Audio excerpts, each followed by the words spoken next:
Hello everyone, this is Divyansh and we are here to study mathematics in the most simplest way। तो आज का जो अपन लोग का टॉपिक रहेगा वो रहेगा रिलेशंस एंड फंक्शंस पर। ये 11th और 12th का एक कॉमन चैप्टर है, तो इस चैप्टर को हम बिल्कुल बेसिक लेवल से लेकर एडवांस लेवल तक जाएंगे। तो चलिए कुछ बेसिक से ही स्टार्ट करते हैं। सबसे पहली चीज़ जो हमें इस चैप्टर को पढ़ने से पहले पता होनी चाहिए वो है सेट, क्योंकि रिलेशंस तो हम उन्हीं पर लगाने वाले हैं। तो देखते हैं सेट क्या होता है। सेट जिन लोगों को पता है वो कमेंट करके बताएं। A collection of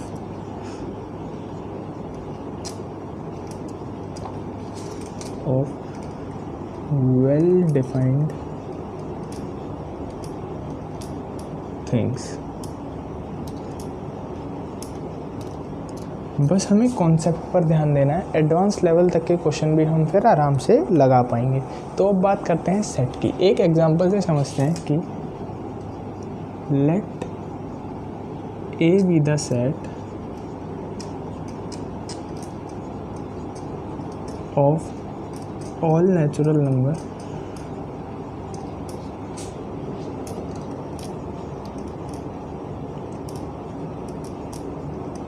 less than 7। कह रहे हैं कि हमारे पास एक सेट है A जिसमें सारे नेचुरल नंबर हैं जो कि 7 से छोटे हैं। तो देखते हैं हमारे पास A में क्या क्या आया। A में आया हमारे पास 1 2 3 4 5 एंड 6। टेंशन लेने वाली कोई बात नहीं है, अगर आपसे पहले नहीं भी पढ़ा तो भी सारी चीज़ें बिल्कुल आसानी से समझ आएंगी। एक छोटा सा बॉक्स बना के मैं आपको बता दूं, कुछ सेट्स होते हैं। N नेचुरल नंबर का सेट रिप्रेजेंट करता है, W होल नंबर का,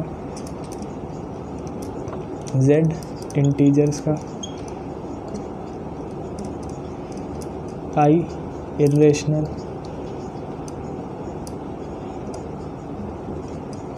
Q रिप्रेजेंट करता है रेशनल, C कॉम्प्लेक्स और R जो रिप्रेजेंट करता है वो रियल नंबर के सेट को रिप्रेजेंट करता है। ये कुछ सेट्स हैं, ये हमें पता होने चाहिए। अब सेट तो क्लियर हो गया, एक और चीज़ होती है Cartesian product of two finite sets. कह रहे हैं कार्टेशियन प्रोडक्ट निकाल रहे हैं हम इसमें टू फाइनाइट सेट का। तो सपोज़ कीजिए मेरे पास A है जिसमें as a element I have 1 and 2 और B है जिसमें एज अ एलिमेंट मेरे पास है A और B। समझ गए। अब क्या देखता हूँ मैं कि A क्रॉस B मुझे बताना है। क्वेश्चन में पूछ रहा है कि आप मुझे A क्रॉस B बताएं, यानी A और B का कार्टेशियन प्रोडक्ट बताएं। तो कुछ नहीं करना, हमें सिर्फ पेयर्स बनाने, 1 एक बार A के साथ, 1 एक बार B के साथ, 1 A 1 एंड देन B। ऐसे ही 2 एक बार A के साथ और 2 एक बार B के साथ। जो A वाले सेट्स के एलिमेंट हैं वो आगे रहते हैं और जो B वाले सेट के एलिमेंट्स हैं वो पीछे रहते हैं। ये आ गया हमारे पास A क्रॉस B।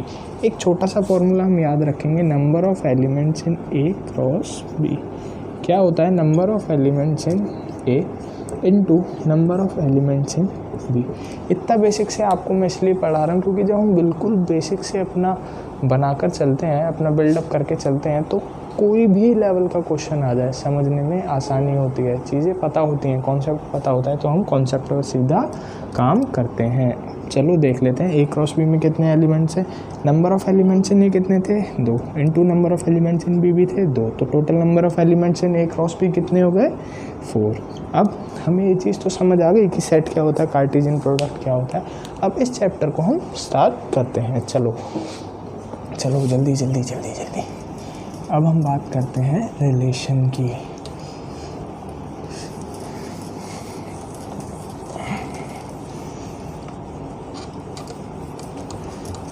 अब देखते हैं रिलेशन क्या होता है। रिलेशन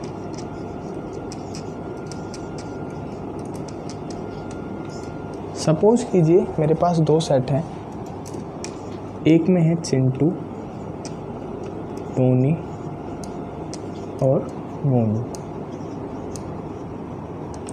इसमें है, ये है ए सेट। बी में है मिंटू,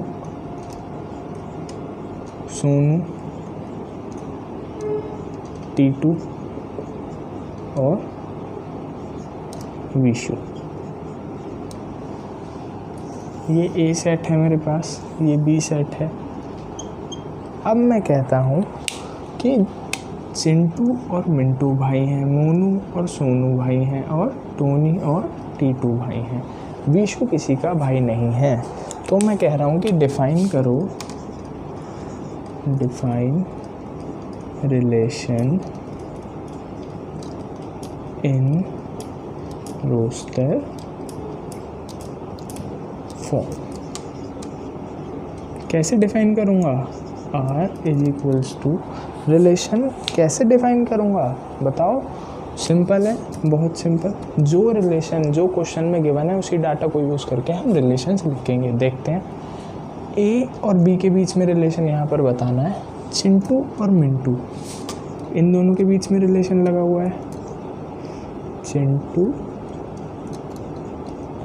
और मिंटू, ये दोनों आपस में भाई हैं। फिर टोनी और टीटू, ये दोनों आपस में भाई हैं। और फिर मोनू और सोनू, ये दोनों आपस में भाई हैं। इतना समझ आ गया?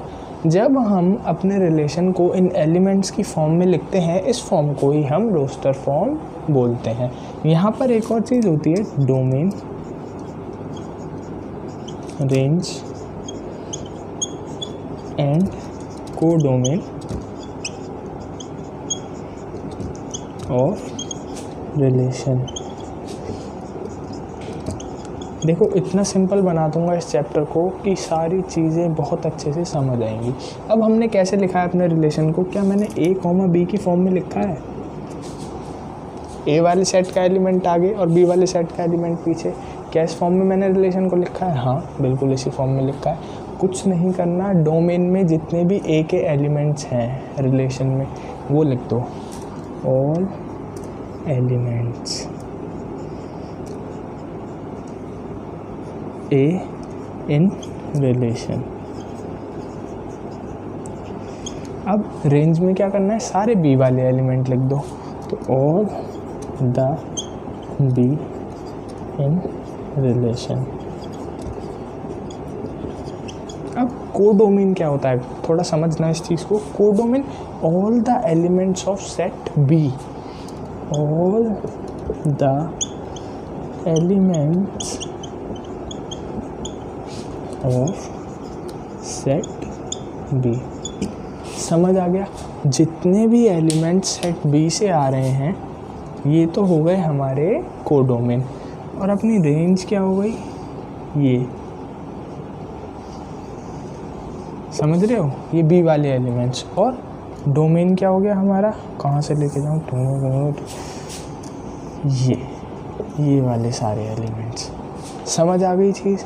अब एक चीज़ मैं यहाँ पर छोटी सी आपको बताना चाहता हूँ कि what is the relation between range and codomain. Range और कोडोमेन के बीच में क्या रिलेशन है? तो इस बात को याद रखेंगे कि है ये कि इस चीज़ की, रेंज और कोडोमेन की, हाँ, अच्छे से याद रखने के लिए कि रेंज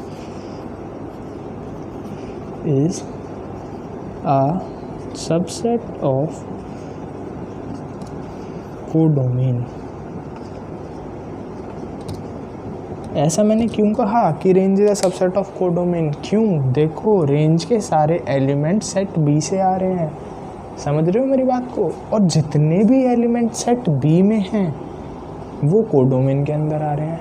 तो क्या मैंने रेंज को कोडोमेन से सेलेक्ट किया है? हाँ, बिल्कुल किया है। इसीलिए क्या कहूँगा मैं कि range is a subset of codomain. अब एक क्वेश्चन देख लेते हैं।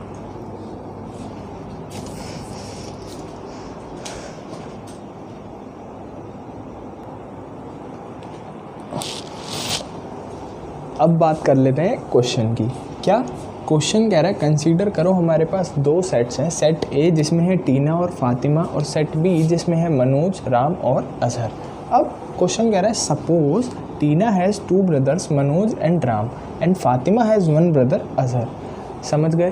क्वेश्चन कह रहा है कि टीना के 2 भाई हैं मनोज और राम और फातिमा का 1 भाई है अजहर। अब कह रहा है कि question draw relation diagrammatically, relation को डायग्राम की फॉर्म में मुझे समझाओ। दूसरा कह रहा है write relation in roster form और तीसरा कह रहा है find domain and range. First part को सबसे पहले देख लेते हैं, सॉल्यूशन।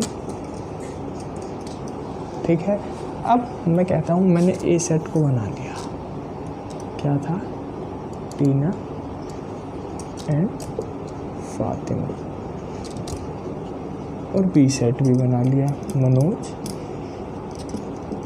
राम, अजहर। ये है बी, ये है ए। क्या कहा उसने कि टीना के 2 भाई हैं मनोज और राम और फातिमा का 1 भाई है। इसी रिप्रेजेंटेशन को जब हम अपने रिलेशन को इस तरह रिप्रेजेंट करते हैं, उसी रिलेशन को हम बोलते हैं डायग्रामेटिकल रिप्रेजेंटेशन। अब अगला क्या कह रहा है, कह रहा है रिलेशन लिख दो रोस्टर फॉर्म में।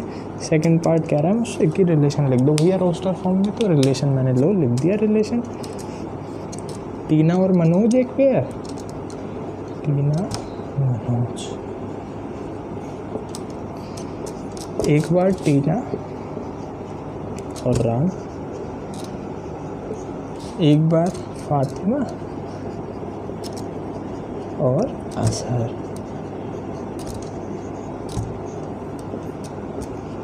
समझ आ गया?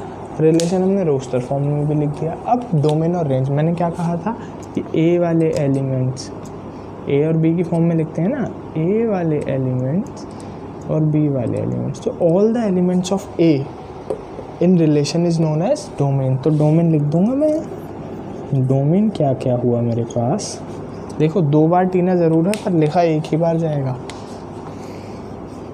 डोमेन में आ गया टीना एंड फातिमा, और रेंज में क्या क्या आ गया मेरे पास,